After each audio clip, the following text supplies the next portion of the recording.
अमरीकी सदर Donald Trump ने ईरान इसराइल जंग में अमरीका की शमूलियत मुमकिन करार दे दी। फिलहाल जंग में अमरीका शामिल नहीं। ट्रंप का अमरीकी टीवी को इंटरव्यू, जल्द ईरान इसराइल डील का इम्कान भी जाहिर कर दिया।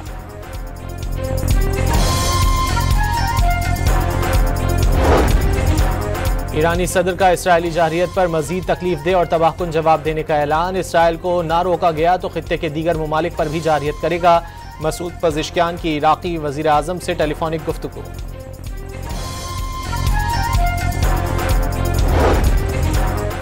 इसराइली जारहियत के जवाब में ईरानी हमले, तल अवीव और दीगर शहरों में तबाही के मनाजिर। इसराइली काबीना ने एमरजेंसी 30 जून तक बढ़ाने की मंजूरी दे दी।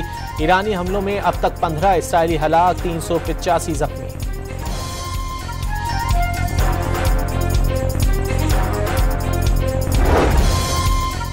और इसराइल के ईरान पर नए हमले, 2300 किलोमीटर दूर मशहद एयरपोर्ट पर तैयारे को निशाना बनाने का दावा। इमाम रजा के मज़ार के करीब भी हमला। तेहरान में मुख्तलिफ मकामात पर बमबारी। इसराइल का पासदाराने इनकलाब इंटेलिजेंस चीफ और नायब को शहीद करने का दावा।